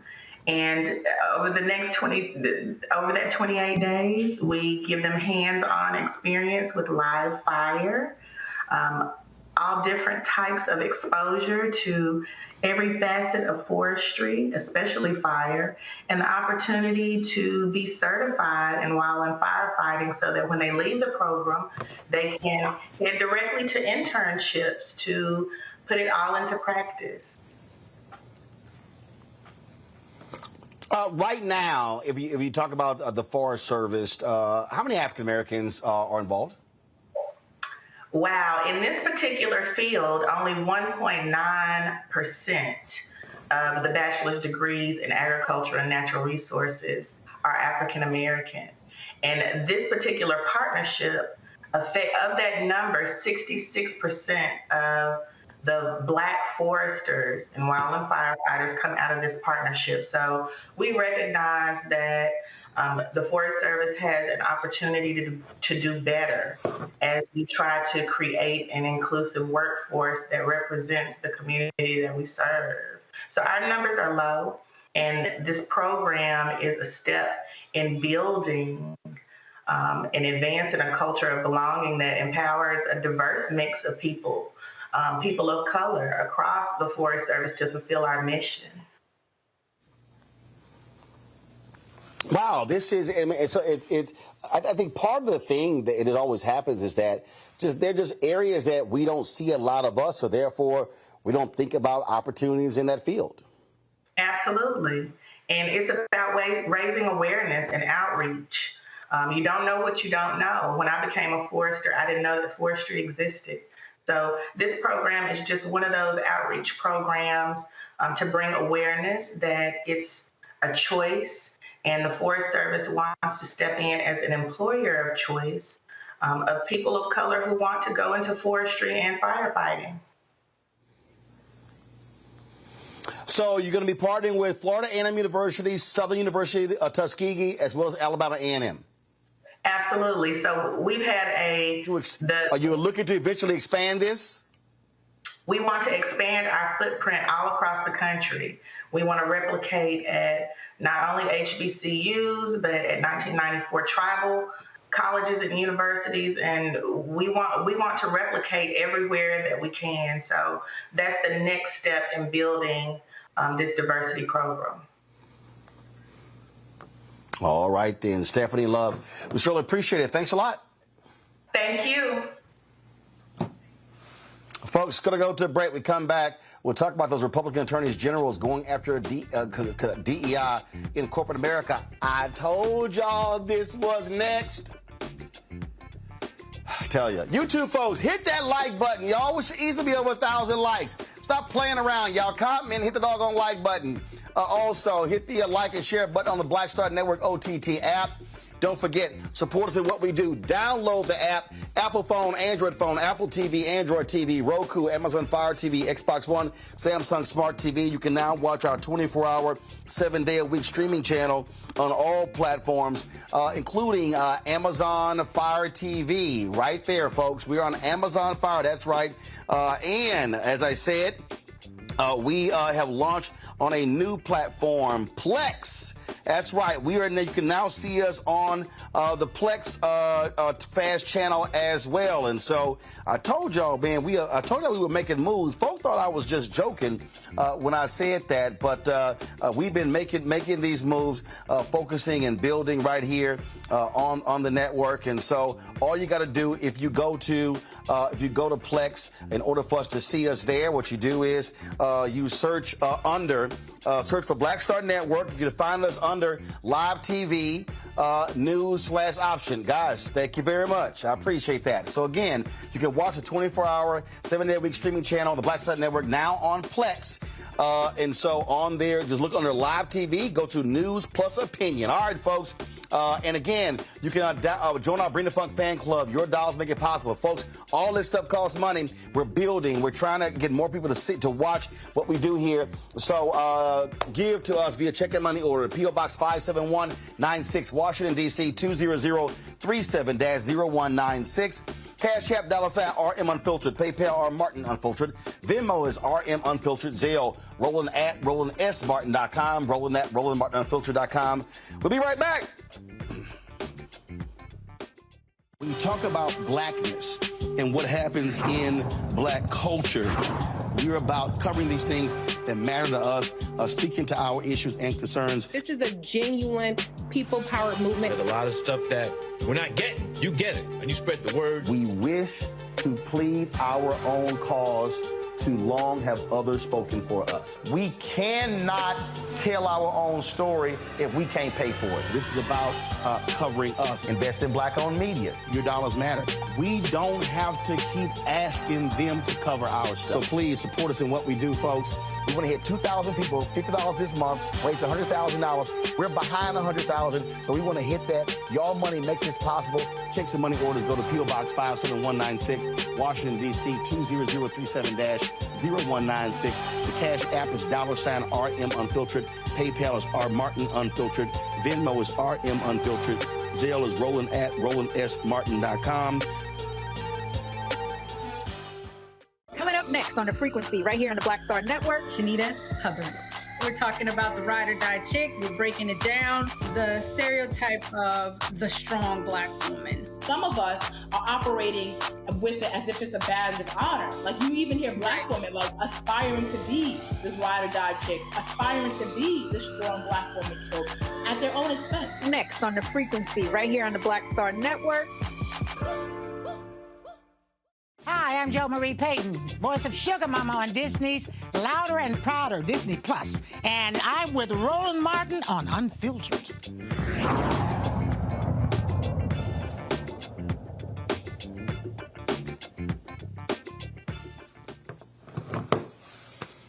I told y'all these white conservative Republicans were going to go after diversity in corporate America. I said it in my book, White Fear. I said it when Supreme Court was considering the affirmative action case in colleges. And now Republican attorneys generals have sent letters to 100 companies saying because of that Supreme Court decision that their DEI programs in the companies might be illegal. They're claiming, oh, y'all sitting there, you can't have quotas and you're choosing folks based upon race. This is being led by that racist in Kansas, Chris Kobach, Attorney General. It was signed by the AGs in Tennessee, Alabama, Arkansas, Indiana, Nebraska, Iowa, South Carolina, Kentucky, Mississippi, Missouri, Montana. Yeah, it was signed by that fool, Daniel Cameron. Please, let's defeat that fool who's running for governor. And so, yeah, we know exactly what kind of brother he is. And so this is who they are. Brianna, I kept trying to tell people this. The only way, I said, they They don't want black folks going to college. They don't want black folks getting jobs. And so this is what they're doing. And so this is what I also keep saying. All these black people out here who sit on their asses during the election, who keep saying, man, this voting stuff don't make any sense. Here's a perfect example. They're trying to go after the companies. Right. It's wildfire. We just talked about fires. And they're slowly but surely trying to make sure that we don't get ahead. That's why it's very important for the programs like Evanston keep generating for us, whether it's through money or owning land. But really, it's hard. The Supreme Court keeps fighting us in every aspect, and how we come back from this is hard, but we know that an election's coming up, and we know that on the other side there is DeSantis, who's running, who has shown in Florida that he doesn't want any diversity, taking history out of the books, fighting Mickey Mouse because, he wanted to suppress differences. And so, we have to be cognizant of that as we vote, because it affects who our Supreme Court justices are, who our federal judges are, but most importantly, what we see happen in Congress and what he'll write or create, or whatnot, or veto, or make something in a brush of a pen. So we just need to be conscious of who we let in this next presidential election. See, this is the thing here, Michael. And again, we spend lots of time trying to unpack this thing and get people to understand. And so if you think voting doesn't impact you, so here they are now trying to tell Apple, Google, and all of these companies what they are doing inside of their companies. All right. They were trying to attack the Kellogg's company, trying to have a vote at a shareholder meeting as well. And so, so we see what's happening here. And so for the people who go, voting doesn't matter, well, they're now trying to impact these companies. They're going to start going after, what are these company foundations supporting? What are they giving money to? This is all because they have the power in the Attorney General's office. Well, yeah, not only do they have the power in the Attorney General's office, but this whole white supremacist backlash that really began with Trump coming into office as a backlash against 2 terms of President Barack Obama. And this has continued. This is a continuation of the January 6, 2021 insurrection, which was a white supremacist insurrection. This is a continuation of this, okay? They're just doing this without guns, okay? But they're trying to overthrow everything just like they try to overthrow the government then. Now, it's really important for people to understand. First of all, a lot of these people say voting doesn't matter. 1, they never read the U.S. Constitution. 2, if they did, they don't understand it. And 2, these are the same people who say they want reparations from the federal government. Now, affirmative action in college admissions was just struck down by the 6-3 conservative majority U.S. Supreme Court. How the hell you think you're going to get reparations from the federal government? That's not going to happen. Then you have people saying, well, if President Biden doesn't do an executive order on reparations, okay, to put together a committee on reparations, we're not going to vote. What kind of stupid ass nonsense is that? And then even if you did get a committee, explain to me how you get that passed in the House of Representatives and Kevin McCarthy's in control of the House. And explain to me how you get 60 votes out of a Senate. And if you have 51 Democrats, that means you're going to need 9 Republicans to vote for it also. So a lot of this deals with people confusing activity with productivity and not understanding law, not really understanding history, and not understanding how to bring into existence what it is they say that they want, but at the same time, how to stop threats that are a clear and present danger. If Hillary Clinton had won the 2016 presidential election, you'd be dealing with a 6-3 liberal Supreme Court. They probably would have ruled in favor of affirmative action in college admissions. Okay, they probably would have ruled in favor of Biden's executive order when it comes to forgiving student loans. Okay, and you'd be dealing with a much different landscape right now. But this is an example, once again, Roland, how elections have consequences and how we have to understand history, economics, law, and politics. You know, again, walking people through this, Matt, and connecting the dots is just so hard. And what I keep saying is, look, these folks on the right, they ain't going away. They are voting. Moms for Liberty, taking over school boards. You see what they're doing. And so if we are not maximizing our voting power, we're giving these people this type of power to not only go after colleges and universities, they want to go after corporations. They want to go after anything that has led to the advancement of black people. I don't think that's wrong. And I think these attorneys general are choosing stupid things where they don't even have standing half the time. These corporations are Delaware corporations that may not even be, personally subject to jurisdiction in these respective states. But I actually will be the unpopular opinion here. I think that they have picked a fight with the biggest moneyed interest in the country, and I don't think it's going to go down necessarily the same way as education. I mean, I get the principle, right? The idea of the Supreme Court opinion, and not to say they're not going to continue attacking it. But you mean to tell me Tim Cook and Sundar Pichai are going to roll over on this? Absolutely not.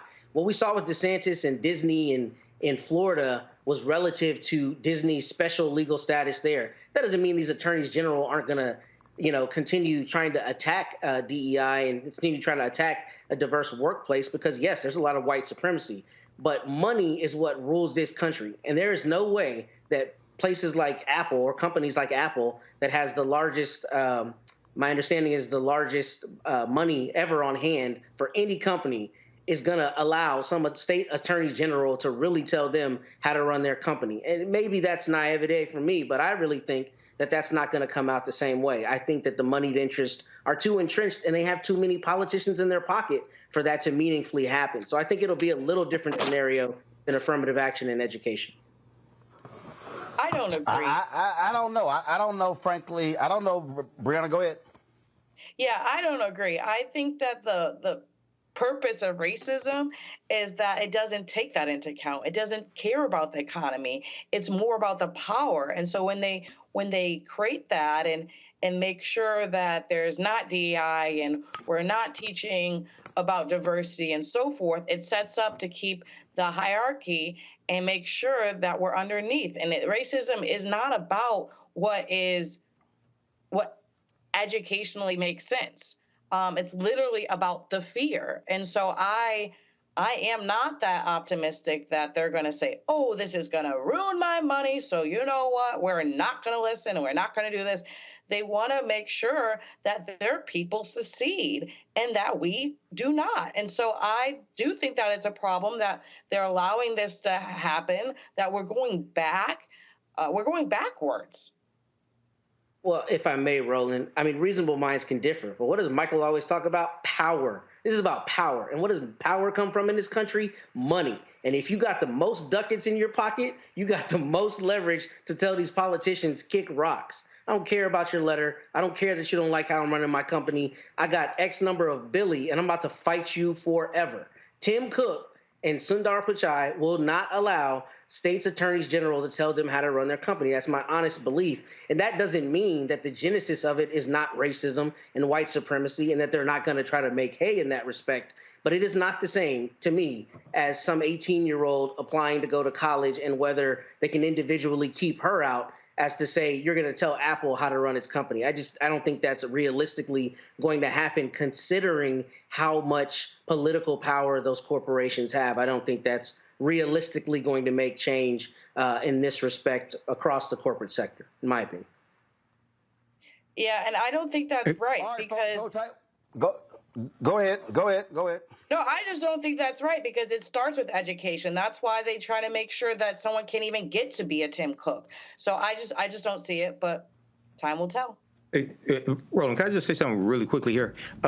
Chris Kobach, remember Chris Kobach was the governor who initiated the interstate cross-checking system during the 2016 presidential election and locked about one.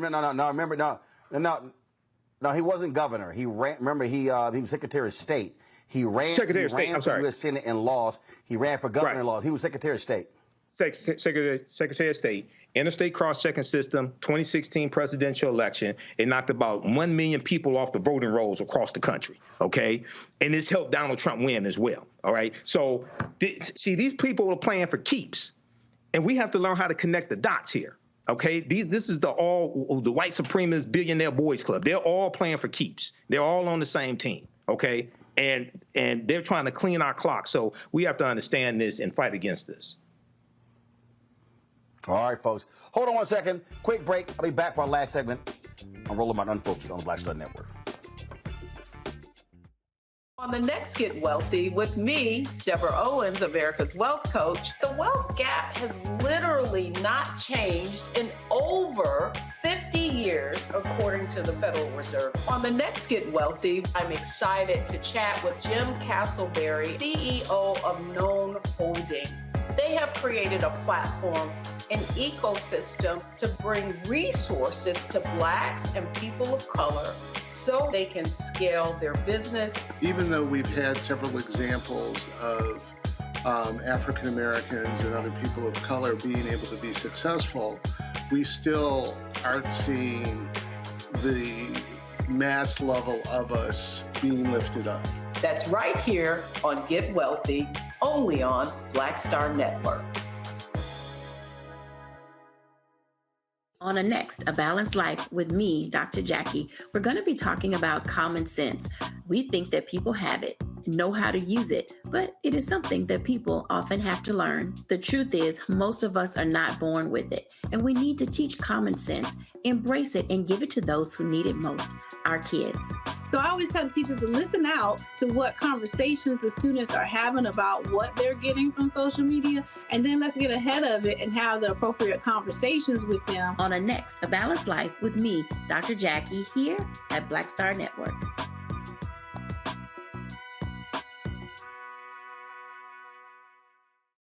Hi, my name is Freddie Ricks. I'm from Houston, Texas. My name is Sharon Williams. I'm from Dallas, Texas. Right now, I'm rolling with Roland Martin, unfiltered, uncut, unplugged, and undamn believable. You hear me?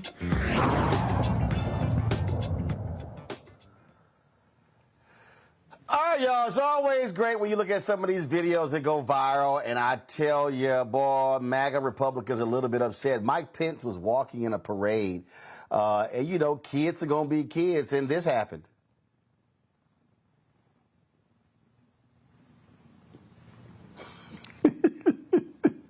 He got smacked in the head with a water balloon. Hey, boy, they're going to be mad at that little girl right there. But guess what? Brianna, she got a hell of an arm on her. Man. Yeah. Crazy. Her aim was damn good, Matt. Yeah, she threw that thing on the dot, boy. She right on that line. Got him right in the head, too. Perfect form. She's gonna be playing for the USA. Hey, Michael, she need to be on somebody Little League team, Mike. Cold. Well, you know, even though that's I'm not an attorney, but I think that's called assault. Yeah, she has a good arm, but I wouldn't be surprised if maybe she learned that from one of her grandparents that threw rocks at Ruby Bridges or something like that as well. So it could run in the family. I'm not certain, but it could run in the family. Well, I ain't going that damn far. I mean, we don't know. Hell, again, she could have had some family members who were throwing rocks at the Klan. See, we don't know. So we ain't going there. But the bottom line is, I mean, Pence took it off, but these MAGA people are upset. This sister shared on social media. Y'all kids gonna do what kids do. And he got clocked in the head. All right. Speaking of crazy white folks, y'all, what kills me is so much stuff in this country that black folk, we're just trying to mind our own business. We try to sit over here and have barbecues. We try to sit over here, and have cookouts and picnics. We try to sit here and deliver packages. Why is this brother fishing in the neighborhood he living in, and white folks just simply will not leave his ass alone? Hello. How are you? Good, how are you? Good. You guys residents here? Are we bothering anyone? Don't touch us. Don't touch anyone. Sorry? All right, well, link is presently for residents only. So thank you for filming. I'm not giving you permission to film, so she's not. Take a picture of your license plates and forward it on. Hey, so y'all hear what I go through, right? This the third person. I'm in my own neighborhood, and a white person came and bothered me while I'm fishing. Another white person came and bothered me while I'm fishing. This is the third time. She's like, oh, no, I'm not giving you permission to film. This is my phone. I can film and do whatever I want. I study the law. I study the law. Thank you. I'm sorry. Hey, well, don't leave now. Do you want to say, hey, do you live here? Where you live? What's your address? Where do you live? Where do you live? This is unbelievable. Where do you live? Why? What's your name, by the way? Because at the next meeting, I'm definitely going to mention you. Her name is Karen. wait. Matter of fact, let me turn this phone around. Let me go ahead and get your. I mean, here's the thing for me, Matt. If I'm driving around my neighborhood and I see some white folks fishing, first of all, my ass ain't stopping. Because I got shit to do. Okay? Yeah. And these folk act like they're the neighborhood damn deputies. See, this right here, this that Zimmerman bullshit. Exactly. Where they want to act like they are the neighborhood cops. And so she walks up, this is for... And then here's the other deal. How your ass know everybody in the neighborhood? Exactly. Yep. That's what trips me out. That's what's insidious about it. I mean, what's really insidious about it is that they start out with the ultimate disrespect, the presumption that you don't live in their neighborhood, right? This is my neighborhood. You have to be a resident. Don't start out with the idea that maybe you live here, maybe you have a right to be here, or maybe it's just a public place any person can be. But they do that, and then the moment that you respond strongly, what do you get? I don't give you permission to film. I'm just trying to be a concerned citizen. That's absurd. And it's disgusting that this brother had to deal with that. But I'm glad that he took the tack that he did, because I think what happens too often is people try to uphold decorum and be nicer than they need to be. And I'm glad he said another white person, a third white person has come to bother me while I'm here. I know the law. I'm using my phone, he continued to record her and then told her, I'm going to go get your plates. Now, that may not always be a safe proposition, to be completely frank, but I like the idea that the pushback is strong, because that's what it has to be if you have the audacity to come up and, act as though I'm not in my own neighborhood or presume that. It just, what pisses me off again, Brianna, is... As he said, this is the third white person just rolled up on him.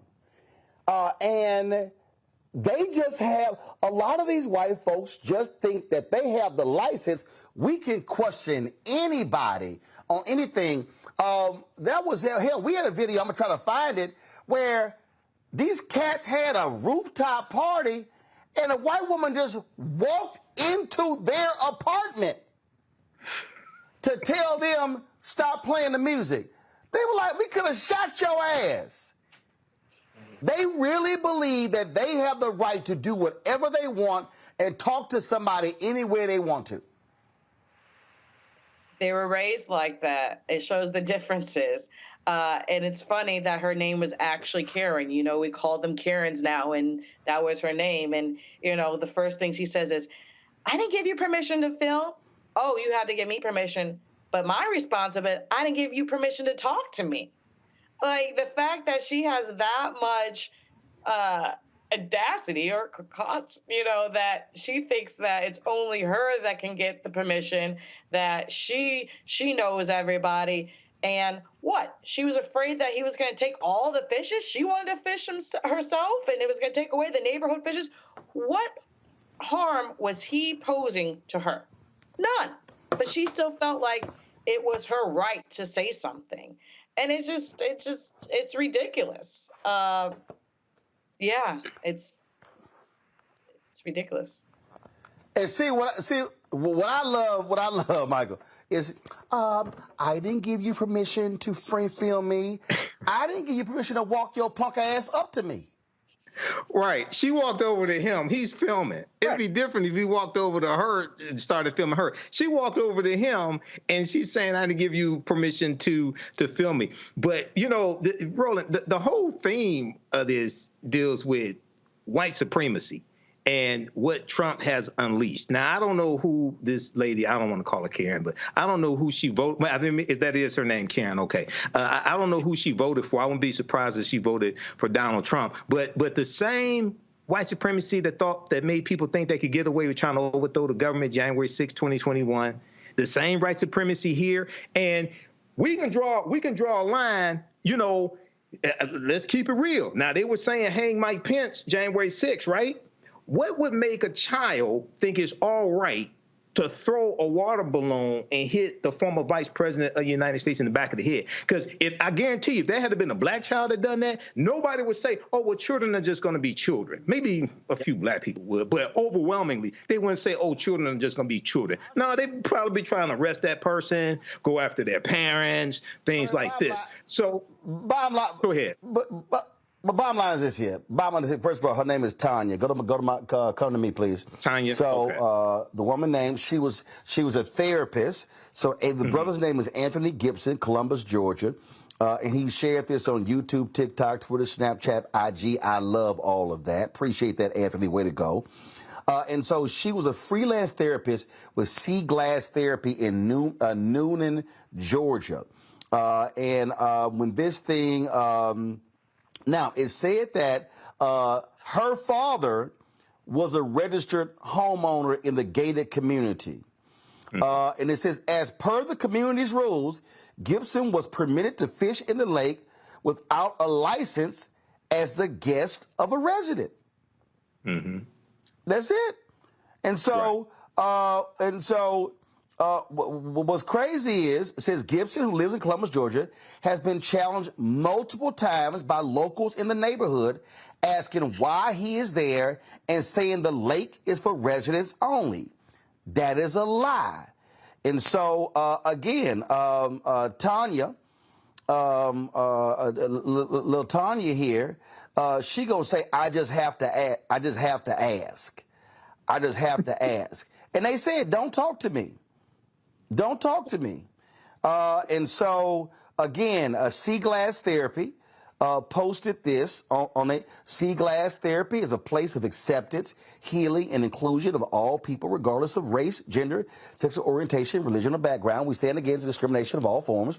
We have terminated our business relationship with the independent contractor, Tanya, in order to uphold our values and standards. We strive to be a service to our community and do whatever we can to accommodate the needs of it, operating with integrity. See, so listen, black people in Georgia, I keep saying, every time one of these white people get fired, what we need to do is we need to all go apply for their job. What do you think about that, Brianna? Absolutely. I mean, there needs to be more of us in these places. And so the only thing that helps is if we keep fighting, applying, and keep having these conversations. Matt? I'm still laughing that you called her Little Tanya. It just took me out of here for some reason. I don't know why. But see also the last conversation we just had, money. Why did Sea Glass Therapy immediately get rid of this independent contractor? Because it was going to hurt their pockets, and he had 7.5 million views on TikTok, and it's indefensible. It comes back to money. Unfortunately, it's the reality. They probably don't care, right? The people that own, I don't know who owns that. Let me take that back. They may not care, but they recognize it's going to have an effect on their money, which is why they took that immediate action and why that often happens from corporations whose employees are in this very position. Michael? Yeah, this is a crazy situation here. And this reminds me of Trayvon Martin. Trayvon Martin was visiting his father in a community, and some jackass thought he didn't belong there and hunting him down. This really could have been ended up in a tragic situation if the wrong white person showed up. So, yeah, we need to record these incidences and call these people out, expose what's taking place. Indeed. Brianna, Michael, and Matt, we appreciate it. Thanks a lot. Hey, folks, we appreciate y'all joining us. We got to go, as we always do. Don't forget, join the Black Star Network app. Download our app, Black Star Network app, Apple phone, Apple TV, Android TV, Roku, Amazon Fire TV, Xbox One, Samsung Smart TV. Join our Bring the Funk fan club. Senior check-in money orders to P.O. Box 57196, Washington, D.C. 20037-0196. Cash App, $RM Unfiltered. PayPal, R Martin Unfiltered. Venmo is RM Unfiltered. Zelle, Roland at RolandSMartin.com. Roland at RolandMartinUnfiltered.com. Always watch us, our 24-hour streaming channel. You can just, that's right, folks, no need to click the show. You can just watch it straight through on Amazon News. So check it out, Amazon News. Go to Amazon Fire TV. Check us out. We also now, nope, that's not Amazon News. Let's go to the Amazon News screen. So again, if you want to watch our 24-hour streaming channel, check us out on Amazon News by going to Amazon Fire TV. So go there. And, of course, we're also on Plex. And don't forget to get a copy of my book, White Fear, How the Browning of America is Making White Folks Lose Their Minds, available at bookstores nationwide. That's it. Sunday, folks, I'm going to be in Chicago, where Reverend Jesse Jackson is announcing his replacement, plus Vice President Kamala Harris will be speaking. As we always do on Friday, we roll the names of the people who contribute to our show. Thanks a bunch. I'll see you on Monday. Holler!